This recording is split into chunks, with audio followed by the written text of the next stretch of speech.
¿Dónde quieres más? ¿Otoño, invierno, primavera, verano? Hombre, si fuera por estaciones, yo creo que sería más otoño, ¿no?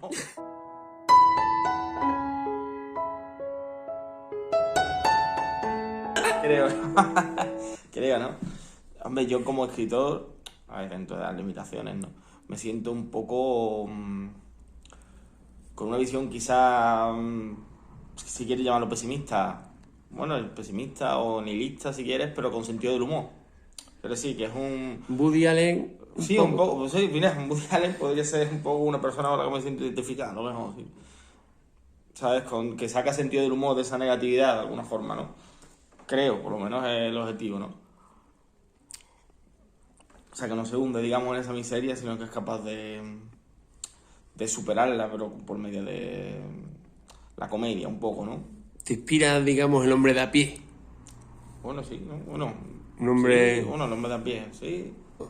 Hombre, realmente la verdad es que me debería sentir... O sea, lo suyo sería que te inspirara cualquier hombre de a pie, claro.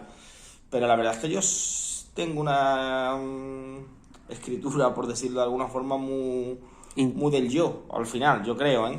Aunque claro, si cuanto más cosas te pudieran inspirar, mejor, claro, sí, sí. Entonces eres muy intrusivo. Sí, un poco, sí, a lo mejor, sí. Entonces,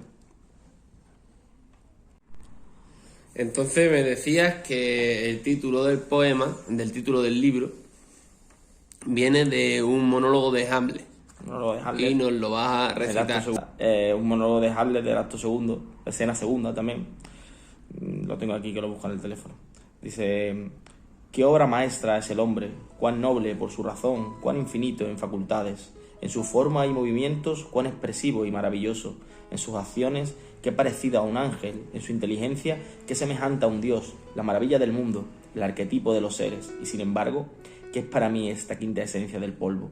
No me deleita el hombre, no, ni la mujer tampoco, aunque con vuestra sonrisa deis a entender que sí. Es un monólogo entre Hamlet y Rosencrantz, creo que se llama así, con el que es Rosencrantz, efectivamente. Bueno, ahí habla, pues, habla de las cualidades positivas del ser humano, y aún así, ¿no? De que no tiene un sentido trascendental la existencia, o trascendente sería mejor dicho, incluso que trascendental, ¿no?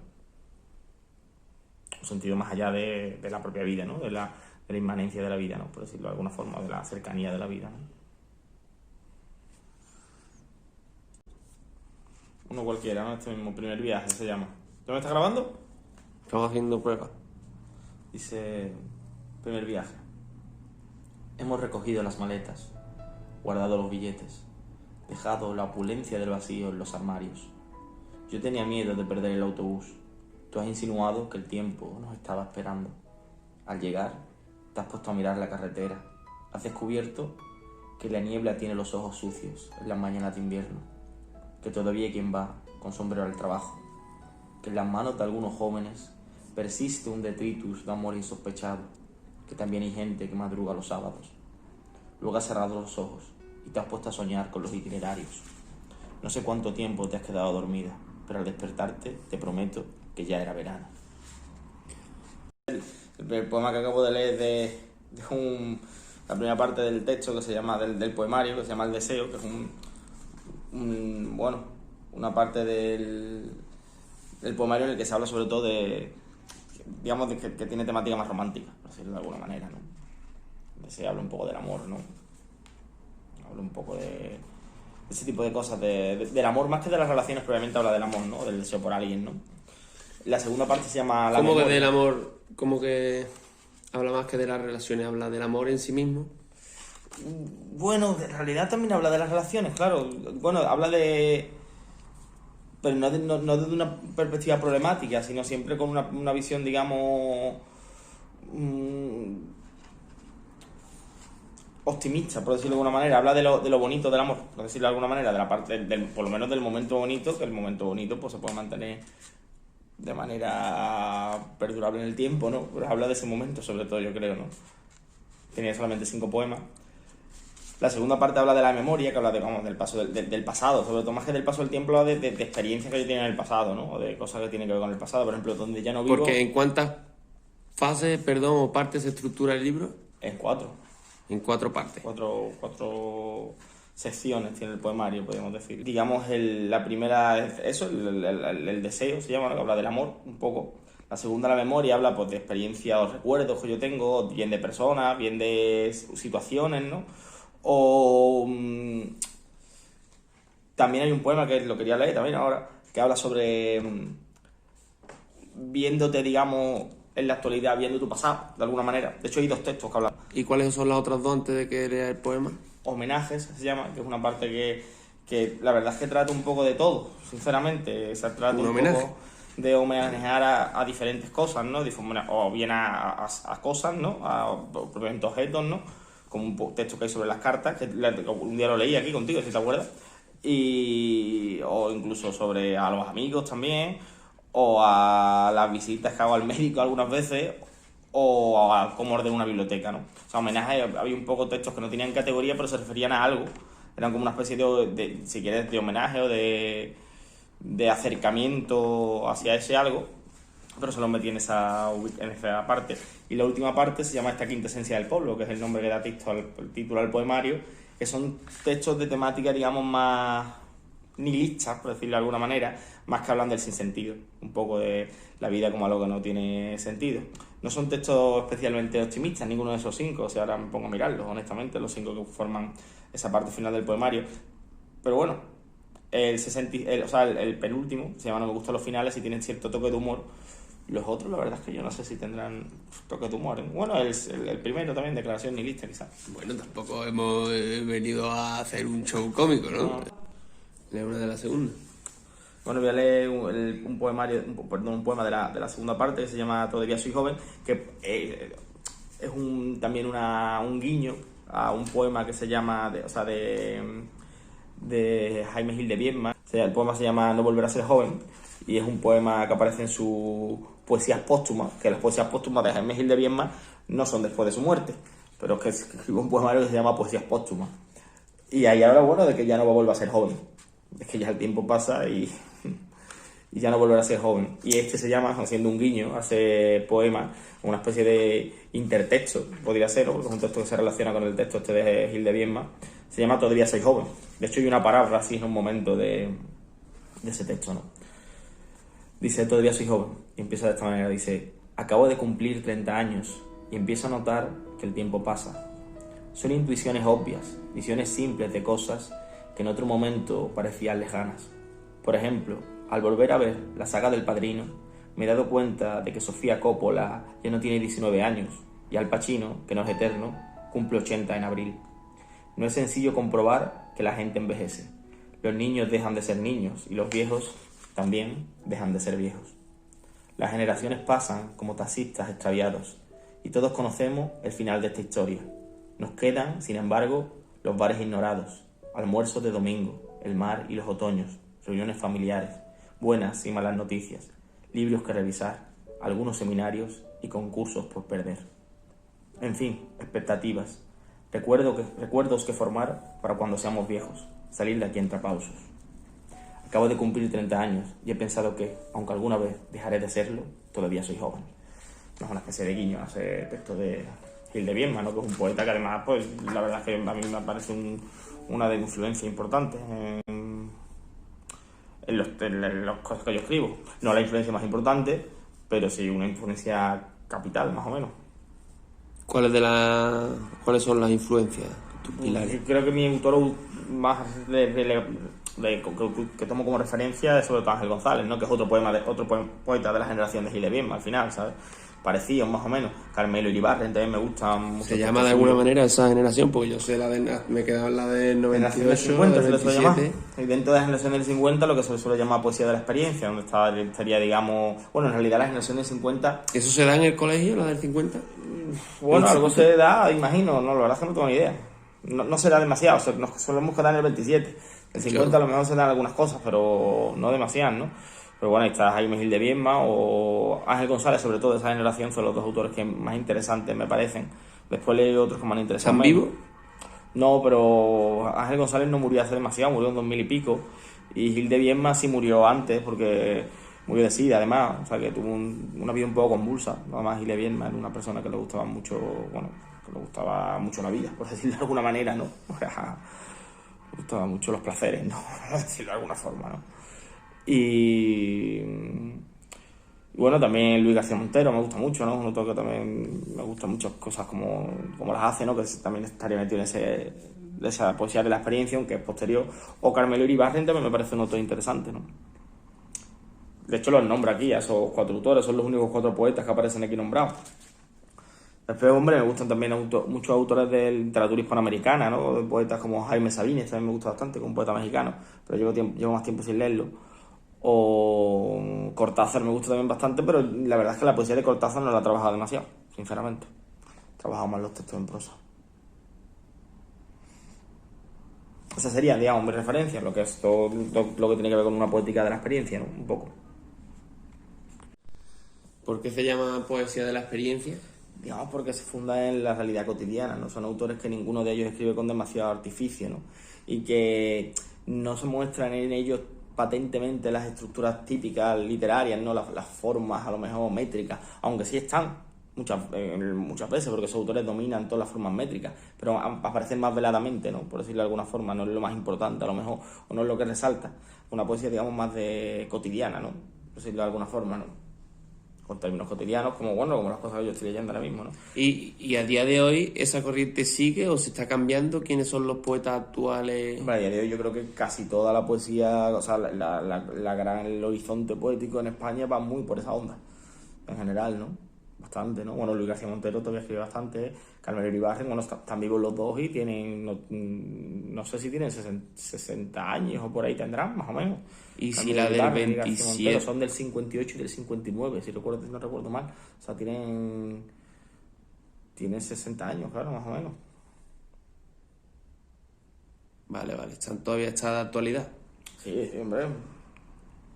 Pero es del 50. Bueno, en la que empieza la generación del 50, ahí empieza la poesía de la experiencia, sobre todo con estos autores como Gil de Viedma o Ángel González, o también Goytisolo, por ejemplo, José Agustín Goytisolo, que lo leía yo menos también. Pero digamos que esa corriente llega hasta la actualidad, pasa por el manifiesto de una nueva sentimentalidad, que escribe Javier Egea y Luis García Montero, creo. Estoy hablando un poco de memoria, la verdad es que no estoy seguro.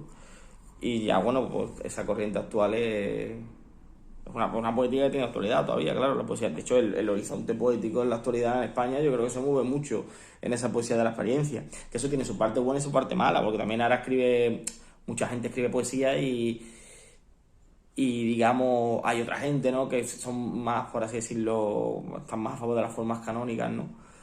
Que consideran que eso no sería poesía, ¿no? A lo mejor. ¿Sabes? Porque no hay un dominio de la métrica tan grande o del ritmo, ¿no? Como hay en otros autores. Yo la verdad es que como en esas cosas, la verdad es que me fijo poco, pues tampoco... ¿Te fías poco en el ritmo de tu...? Bueno, cada vez me fijo más, la verdad, pero no es lo que yo considero más crucial, ¿no? De hacer talleres de escritura y demás te van metiendo un poco en el hecho de intentar mantener cierta métrica o de intentar tener cierto ritmo, pero al final es que ¿Qué métrica te suelen mover tú? Si escribo más o menos con algo de métrica que no sabría decirte con seguridad, sin la mayoría de estos textos, un verso libre de la métrica. Escritos con métrica normalmente siempre son en decasílabos o hectasílabos, pero porque la propia lengua española hablan en decasílabos y en hectasílabos. O sea, cuando nosotros en español mismo muchas veces usamos hectasílabos y en decasílabos. O en los eslóganes de publicidad se usan hectasílabos y el decasílabo, porque el español está, digamos, muy asociado con esas dos figuras, esas dos formas métricas, por así decirlo, ¿no? Con esa sonoridad, mejor dicho, ¿no? Lo que es una sonoridad. ¿Asonante o consonante? Pues normalmente yo intento incluso que no se rime, algunas veces, ¿no? ¿Cómo era eso? ¿Rima libre? No, evitar la rima, ¿no? De alguna manera. La rima queda bien cuando siempre rimas. Cuando hay una rima suelta no suele quedar demasiado bien. Y la rima consonante, por ejemplo, sí que la intento evitar completamente. La sonante, cuando puedo evitarlo, a veces me suena bien y la dejo, pero la consonante sí la intento evitar siempre. Es muy redundante, muy... Bueno, no, porque decente a lo mejor del sentido. Se queda mucho con la palabra y no se queda con el sentido del texto a lo mejor. Y porque yo tampoco utilizo rimas, ¿sabes? O sea que no tiene sentido que si no utilizas rimas, las asonantes salen solas muchas veces. Es difícil no escribir con rima sonante cuando escribes muchos textos, ¿eh? Las sonantes prácticamente salen solas. Lo difícil muchas veces es evitarlas más que saberlas, ¿sabes? y eso pues puede lastrar el texto, no que haya rimas asonantes, así que no queden bien. Pero bueno, al final es una cuestión también de gusto del lector y de gusto del autor, ¿no? ¿Y figuras retóricas? Bueno, pues imagino que utilizaré metáforas, ¿no? Por lo menos, ¿no? Metáforas siempre se utilizan, ¿no? En el poemario, el último que he leído, había, bueno, el último no recuerdo bien, pero el penúltimo había por lo menos una metáfora, ¿no? La de los ojos de niebla, ¿no? ¿Cómo era? ¿Dónde está? Otra sí. Pero yo te digo que yo las figuras literarias no sé cuáles son todas y tampoco me... De hecho, algunas veces las he quitado. De un texto, por ejemplo, las quité porque desvían un poco el sentido. Me lo dijo incluso el del taller de poesía que la quitara. Y yo veía también que tenía que quitarla. Se supone, yo eso no lo miro, la verdad, porque eso no lo miro en absoluto, sinceramente, o no lo he mirado casi nunca. Ya demasiado que cuento versos algunas veces, cuento sílabas algunas veces, o últimamente cada vez más, ¿no? Para intentar que queden siempre o en decasílabos o hexasílabos, pero tampoco... Entonces dirías que a día de hoy los poetas actuales cuentan sílabas y poco más. No, yo creo que la métrica es algo que se está perdiendo. Por eso tiene cierto sentido la crítica de alguna gente considera que tiene una visión más tradicional, por decirlo de alguna manera, de la poesía, considera que la métrica es algo que hay que recuperar y que...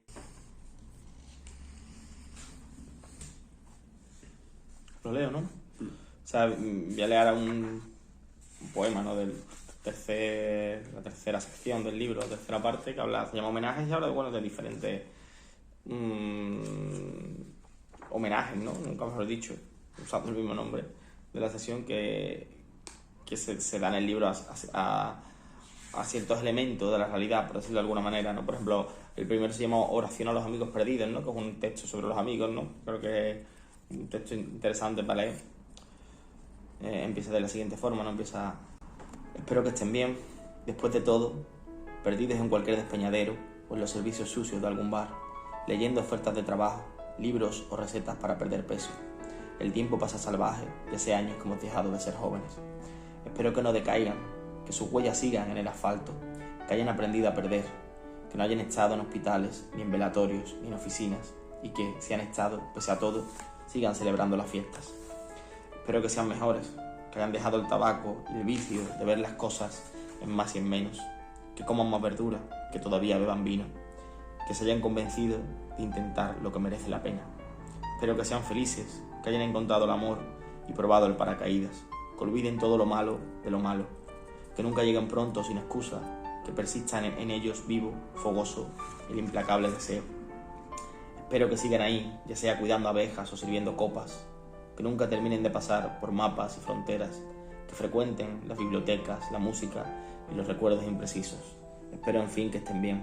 Sabemos que el tiempo pasa, pero nunca es tarde para volver a vernos, ¿no? Han dedicado a la amistad un poco, ¿no? Cuidando abejas y todo, ¿eh? Cuidando abejas y todo, esto ya te lo mandé a ti, de hecho. Eso...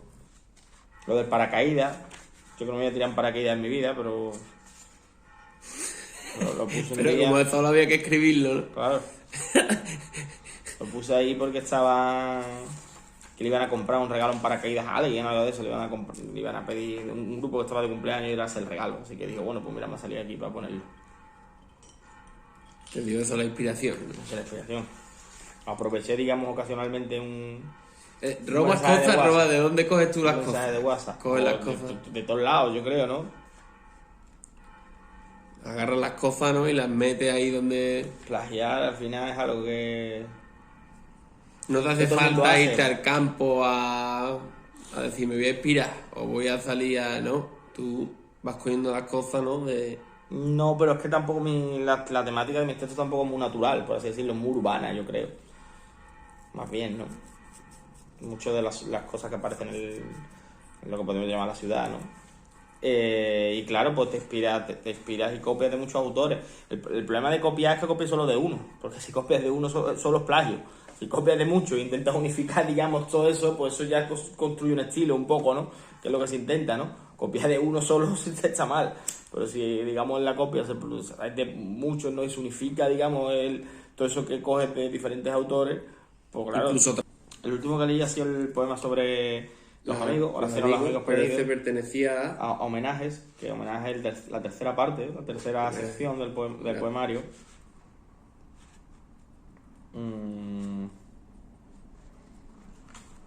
Me pasa la siguiente. ¿Tienes alguno por ahí más? ¿Algún poema que te gustaría?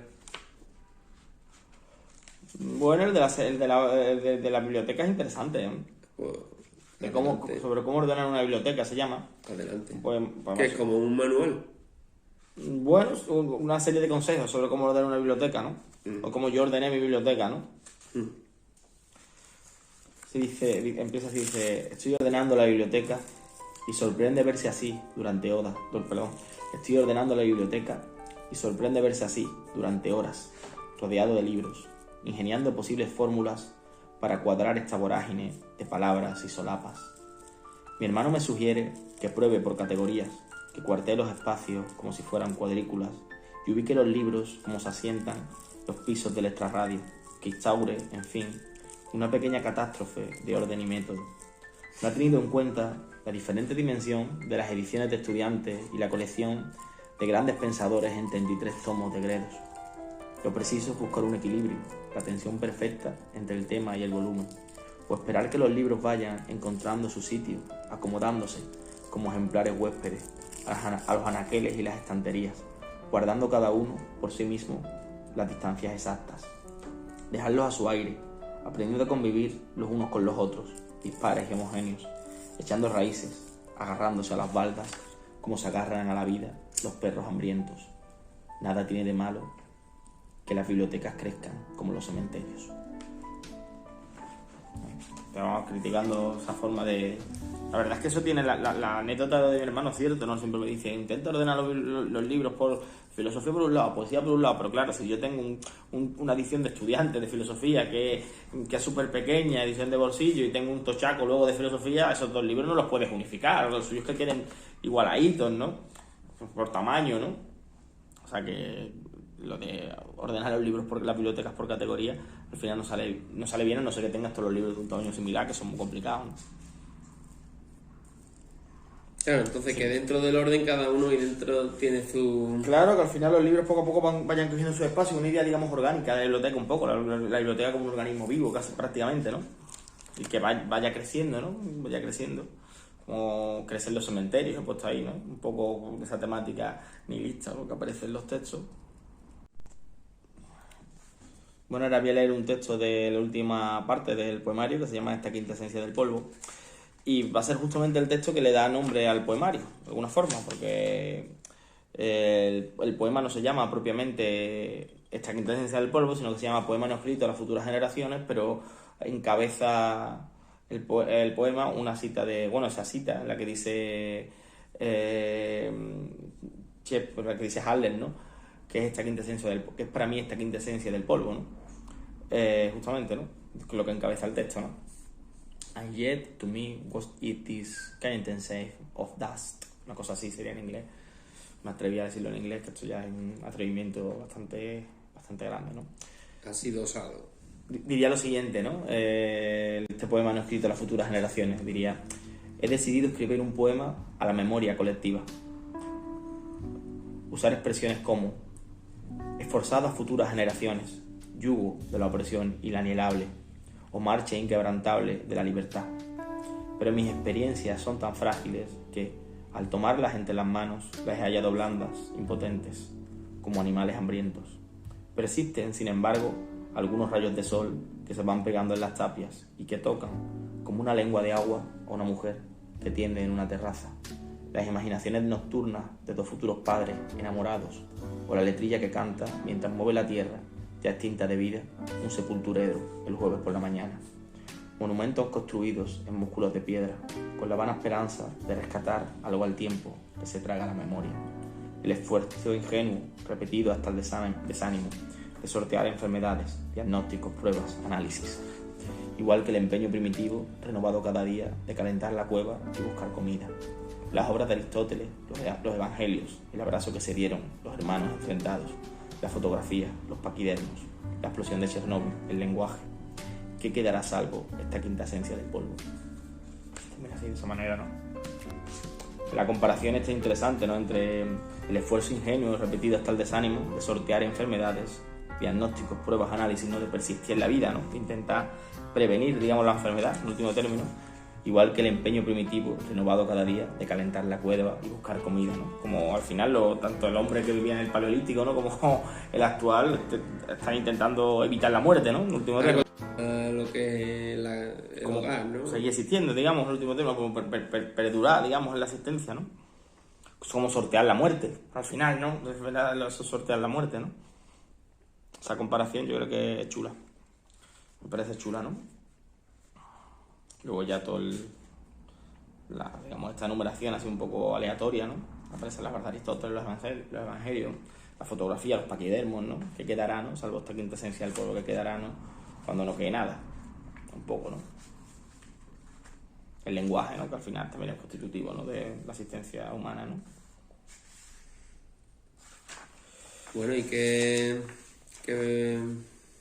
ahora ya arme un cierre. Bueno, pues... Mira, cámara. Recomendando el poemario o algo. O lee alguno más. ¿Ya está? ¿No lee ninguno más? Lee, si quieres leer el que a ti te guste, otro que a ti te guste. Bueno, ahora que nos tenemos que despedir, ¿no? Yo creo que es un buen momento para leer un poema que se llama No me gustan los finales, ¿no? Porque es una especie de como contradictorio con el final, ¿no? Una especie de disputa contra los finales, ¿no? En este caso el final, está refiriéndose a la muerte, ¿no? Dice, no me gustan los finales, me cuesta acabar las películas y alargo indefinidamente los libros, pero lo que menos soporto son las despedidas. Nos sentamos frente a frente junto a los coches o en una parada de autobús a esperar ese momento inevitable, y toda despedida tiene uno, sobre todo si llueve o hace niebla, y nunca encuentro las palabras precisas. No me gustan los finales, como tampoco me gusta la gente que grita y los reproches, pero lo peor de todo es el miedo que siento, tan razonable y salvaje, a dejar de existir. Imagino que no estoy, y queda aquí tanta gente, sin prisa, sentándose en las plazas, leyendo esos libros que yo no tuve el tiempo de leer, también recién nacidos, con suculentos años por delante, para entregarse al amor o al estudio, o simplemente para malgastarlos. Gente que quizá ponga a mi mesa y sean familiares, bisnietos o asesinos, cuando yo no esté, y todo sigue igual, año tras año, como si nada, ¿no? Bueno, hay un momento en el que ya dejemos de existir, la vida continúe, ¿no? Continúe la vida, ¿no? Y haya gente que esté viviendo en tu casa, ¿no? Futuros, digamos, familiares nuestros, ¿no? Que están sin nacer, ¿no? Todavía no nacían, ¿no? Y bueno, con esto ya terminaríamos, ¿no? La presentación la presentación del poemario, ¿no? El 9º premio Noche del Baratillo, del 70 aniversario de la institución. Eso, digamos, lo más externo al poemario, ¿no? Por lo que ha sido premiado, pero tampoco es constitutivo, por así decirlo, del poemario. Y el poemario, bueno, es un poemario que habla de que lo que es un poco, por decirlo de alguna forma, bueno, tiene una narración de experiencias vitales, pero al final también yo creo que es una especie de grito, por decirlo de alguna forma, ante la ausencia de sentido, ¿no? Un poco, ¿no? Es un poemario que lo que demanda de alguna forma es la necesidad de sentido, ¿no? Una necesidad de sentido que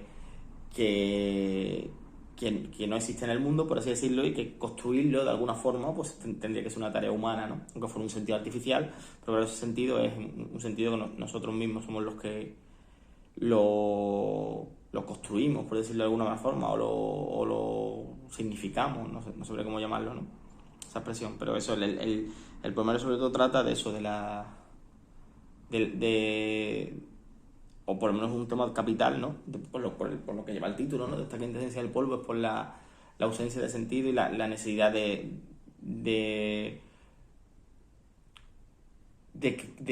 crear de alguna manera también, porque el hecho de que no haya sentido esto es una cosa muy nietzscheana. El hecho de que no haya sentido implica que no hay sentido, significa que no hay tampoco causas establecidos, y por tanto que la vida se convierte en creación, se convierte en juego de alguna manera, se convierte en aventura, ¿no? Podemos decir con Nietzsche, ¿no? Que seamos el niño de la tercera transformación, un poco, ¿no? De así lo Zaratustra, ¿no? Y consigamos construir, ¿no? Nuevos sentidos, ¿no? Porque no hay sentidos fijos, ¿no? Y en ese sentido, esos nuevos sentidos, ¿cómo crees tú que serían? pues serían aquellos sentidos con los cuales nos pudieran hacer vivir en el mundo de manera satisfactoria, por así decirlo, vivir feliz en último término, ¿no? Los sentidos no pueden ser, digamos, lo que demanda el libro de alguna manera es la ausencia de un sentido trascendental. Al final, la ausencia de un sentido después de la muerte o la ausencia de un sentido en la vida. Los sentidos que nosotros podemos construir son sentidos que no tienen ese matiz, ¿no? Trascendente, más que trascendental sería, todavía me he confundido. Sería más bien trascendente que trascendental. No tienen ese matiz, sino que tienen un matiz más humano, más doméstico, si quieren, ¿no? Pero son al final los sentidos por los que nosotros vamos a vivir, ¿no? En último término.